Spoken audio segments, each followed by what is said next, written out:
यदि तपाईले यो भिडियो प्ले गर्नुभयो भने सम्झनुस् तपाईले आफ्नो पैसाले पैसा कसरी कमाउने भन्ने जान्नको लागि एक स्टेप अगाडि बढाउनु भयो। यदि तपाईले आफूले काम नगरेर पैसाले पैसा कसरी बनाउन सक्छ भनेर सोचिरहनु भएको छ भने यो भिडियो तपाईहरुको लागि। यदि तपाईले आजसम्म कम्पनी शेयर आईपीओ भनेको बुझ्नु भएको छैन भने आज तपाईले यो भिडियो पुरा हेर्नुभयो भने तपाईले बुझ्ने मात्र हैन बुझाउन पनि सक्नुहुन्छ भन्ने मेरो विश्वास छ। फाइनान्शियल फ्रीडम भन्ने गरेको त सुन्नु भएको छ होला, तर बुझ्नु भएको छैन भने टेन्सन नगर्नु। आज तपाईले फाइनान्शियल फ्रीडमको लागि एक स्टेप अगाडि बढाइसक्नु भयो। यदि तपाई शेयर मार्केट सिकेर करोडौं कमाउने सोच्नु भएको छ भने तपाई सही भिडियो हेर्नु भएको छ। शेयर बजार सिक्न र आफूसँग भएको पैसा लगानी गर्न आतुर हुनुहुन्छ भने सम्झनुस् तपाई 20% मानिसहरुमा पर्नुहुन्छ। 80% मानिसहरूले त न त सिक्न चाहन्छन् न त बुझ्न। सम्झनुस् 60 वर्षको उमेरमा तपाईसँग 1 करोड भयो भने राम्रो कि 30 वर्षको उमेरमा? सोच्नुस् त 60 वर्षको उमेरमा तपाईलाई सुगर भएपछि मिठाई काम लाग्छ त? के तपाईलाई दम भएपछि पहाडको ट्रेकिङ काम छ त? बसी पैसाले पैसा कमाउने ठाउँ हो शेयर बजार। आजदेखि तपाईहरुलाई जुन कुरा सिकाउन गइरहेको छु यही कुरा सिकाउनको लागि 5-10 हजार शेयर बजारको तालिम भनेर तपाईहरुबाट लिइन्छ। म चाहन्छु शहरमा पढ्ने विद्यार्थी होस् वा पहाडको कुनै दुर्गम ठाउँमा पढ्ने विद्यार्थी, शहरमा टाई कोट लगाएर जाहिर खाने व्यक्ति होस् वा गाउँमा हलो जोत्ने किसान, सबैले नेपालको शेयर बजारमा लगानी गर्नुपर्छ। आजदेखि 10 वटा भिडियो शेयर बजार सम्बन्धी बेसिक शेयर मार्केट कोर्सको सुरु गर्दैछु। मलाई विश्वास छ जसले यी 10 भिडियो हेर्नुहुनेछ तपाईहरुले शेयर बजारको लागि चाहिने बेसिक कुराहरु जान्नुहुनेछ भन्ने मलाई विश्वास छ। आउनुस् सुरु गरौँ डे 1 पहिलो भिडियोबाट। आज हामीले कुरा गर्ने छौं व्हाट इज कम्पनी, कम्पनी भनेको के हो, टाइप अफ कम्पनी, कस्तो कम्पनीले आईपीओ निष्कासन गर्छ मेन त्यसलाई फोकस गरेर जान्ने छौं। र व्हाट इज शेयर भनेको के हो, इन्ट्रोडक्सन अफ आईपीओ, आईपीओ भनेको के हो, व्हाई कम्पनी इस्यु आईपीओ, कम्पनीले आईपीओ किन निष्कासन गर्छ जान्नको लागि यो भिडियो पुरा हेर्नु होला। तपाईहरुलाई लाग्न सक्छ सुरुमा थम्बनेल हेर्ने बेला त आईपीओबाट पैसै पैसा, यहाँ आएर त कम्पनी भनेको के हो, कम्पनीको प्रकार, शेयर भनेको के हो, डाइरेक्ट नभनेर किन यति धेरै कुरा घुमाएको होला भन्ने लागेको हुन सक्छ, जुन कुरा स्वाभाविक पनि हो। जसरी भर्याङ चढ्दा एक स्टेप नचढेर 3 स्टेप 4 स्टेप चढ्न खोज्यो भने के हुन्छ सोच्नुस् त, अवश्य पनि लडिन्छ। त्यसैगरी तपाईले पहिला कम्पनी भनेको के हो नबुझी आईपीओ भनेको के हो भन्ने बुझ्न गाह्रो हुन्छ। त्यसैले म सामान्य भन्दा सामान्य मान्छे जसले कहिले शेयर भन्ने सुनेकै थिएन उनीहरुको लागि टार्गेट गरेर बुझ्ने गरेर बनाइएको भिडियो यो हो। यो भिडियो हेर्नुभयो भने मलाई विश्वास छ तपाईले अरूलाई पनि मज्जाले बुझाउन सक्नुहुन्छ। आउनुस् सुरु गरौँ कम्पनी भनेको के हो। म तपाईलाई एउटै एक्जाम्पलबाट कम्पनीदेखि कम्पनीले किन आईपीओ निष्कासन गर्छ भन्ने सम्पूर्ण बुझाउन गइरहेको छु। ध्यान दिएर भिडियो हेर्नु होला। यहाँसम्म भिडियो हेर्नु भएको छ भने सम्झनुस् तपाई शेयर बजारमा लगानी गर्न आतुर हुनुहुन्छ भन्ने थाहा हुन्छ। तपाईले पैसाले पैसा कमाउने मान्छे हो भन्ने थाहा हुन्छ। सपोज तपाईसँग 50 लाख छ, तपाईले आफ्नो नजिकैको शहरमा सस्तो किराना पसल खोल्नुभयो भने त्यो व्यवसायको मालिक तपाई मात्र हुनुहुन्छ। व्यवसायबाट जति नाफा हुन्छ त्यो सम्पूर्ण तपाईको हुन्छ। यदि नोक्सानी भएमा लस भएमा पनि तपाईको मात्र हुन्छ, जसलाई एकल व्यवसाय पनि भनिन्छ।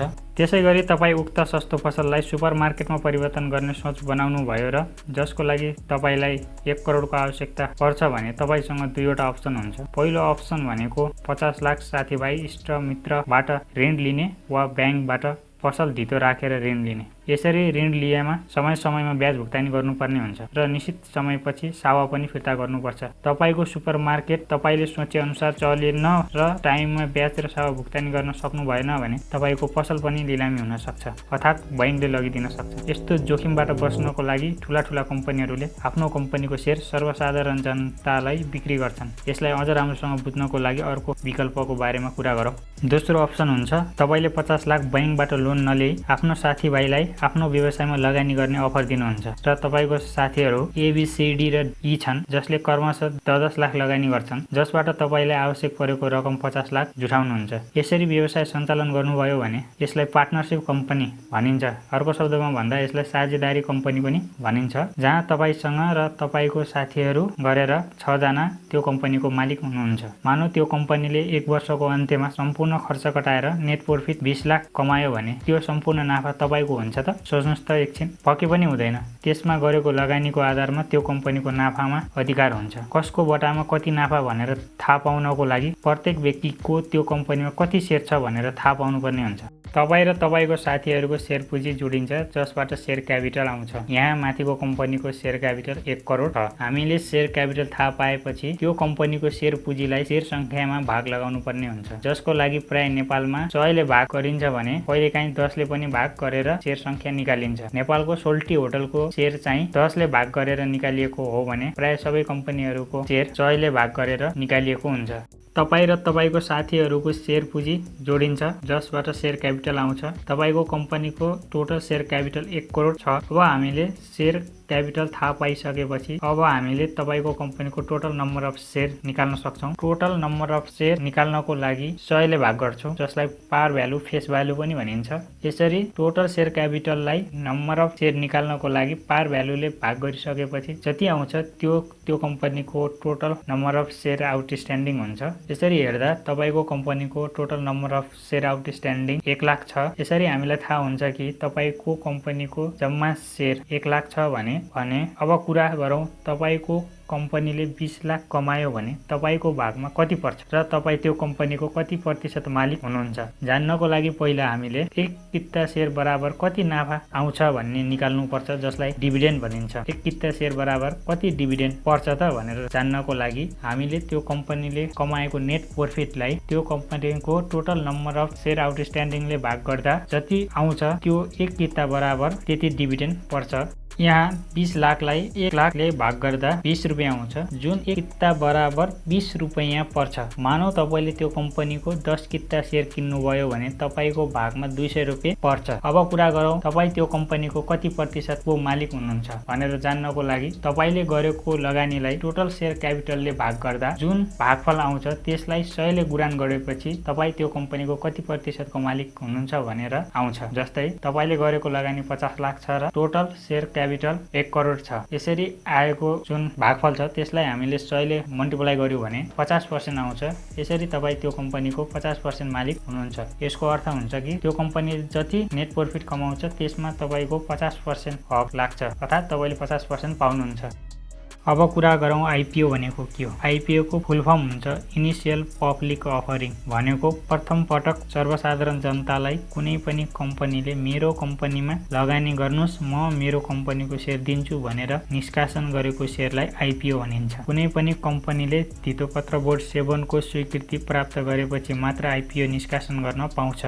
सेकेन्डरी बजारको बारेमा हामीले अर्को भिडियोमा अझ राम्ररी बुझ्नेछौँ। त्यसरी कुनै पनि कम्पनीले आफूले आवश्यक परेको रकम धितोपत्र बोर्डको स्वीकृति ल्याई आइपिओ निष्कासन गर्ने अनुमति पाइसकेपछि मात्र तपाईँ हामी समक्ष सेयर निष्कासन गर्छन् भने त्यसलाई नै आइपिओ भनिन्छ। कुनै पनि कम्पनीले प्राइभेट लिमिट कम्पनीलाई पब्लिक लिमिट कम्पनी हुनुभन्दा अगाडि आइपिओ निष्कासन गर्छन्, त्यसपछि उनीहरूले निष्कासन गर्ने भनेको एफपिओ राइट जस्ता कुराहरू निष्कासन गर्छन्, जुन हामीले अर्को भिडियोमा बुझ्नेछौँ। अब कुरा गरौँ कम्पनीहरूले आइपिओ किन निष्कासन गर्छन्। कम्पनीले आइपिओ निष्कासन गर्ने केही उद्देश्यहरू छन्, जस्तै आफ्नो व्यवसाय विस्तार गर्न, पुरानो ऋण छ भने भुक्तानी गर्न, नयाँ प्रोजेक्ट सुरु गर्न भनेको नयाँ व्यवसाय सुरु गर्न, जोखिमबाट बच्न र जनताको सपोर्ट पाउनको लागि, लोकप्रिय बन्नको लागि पनि कम्पनीहरूले आफ्नो सेयर पब्लिकलाई निष्कासन गर्छन्। कम्पनीको उद्देश्य अनुसार त्यो कम्पनीमा लगानी गर्ने नगर्ने सोच हामीले बनाउनु पर्ने हुन्छ। जुन कम्पनीमा संस्थापक लगानीकर्ताको होल्डिङ राम्रो हुन्छ त्यो कम्पनी राम्रो मानिन्छ। आइपिओमा गरिएको लगानी डबल मात्र होइन, कहिलेकाहीँ तपाईँले गरेको 1000 रुपैयाँले 50,000 सम्म पनि कमाउन सक्छ। तपाईँलाई लाग्न सक्छ यस्तो पनि भएको छ। योभन्दा अगाडि विभिन्न कम्पनीहरूको 50,000, 25,000, 30,000, 10,000, 5,000, 4,000 हुने गरेको छन्। माइक्रो फाइनान्सहरूको सेयर 50,000 सम्म पुगेका थिए भने हाइड्रो पावरको 5-6,000, इन्सुरेन्स कम्पनीहरूको 7-8, 10,000 हेरी कम्पनीको वित्तीय अवस्था अनुसार उनीहरूको सेयर प्राइस डिमान्ड र सप्लाईको आधारमा सेकेन्डरी मार्केटमा बढ्ने गर्छ। तपाईँले आफ्नो सम्पूर्ण परिवारको आइपिओ भर्नुभयो भने के थाहा तपाईले पो 1000बाट लाखबाट लगानी गरेर करोडौं कमाउन सक्नुहुन्छ। त्यसैले लगानी गर्न आजैबाट सुरु गर्नुहोस्। हस् त नमस्कार, आजलाई यति नै। अर्को भिडियोमा हामी घरमा बसी आइपिओ सेयर कसरी खरिद बिक्री गर्ने त्यसको लागि नयाँ भिडियो लिएर आउनेछौँ। डे 2 को लागि भिडियो कस्तो लाग्यो, साँच्चीकै भिडियो अर्थपूर्ण लाग्यो भने भिडियोलाई लाइक र च्यानललाई सब्स्क्राइब गरिदिनु होला। तपाईको सल्लाह सुझाव छन् भने कमेन्ट गर्न नभुल्नु होला। धन्यवाद। फेरि भेटौँला। नमस्ते। जय नेपाल।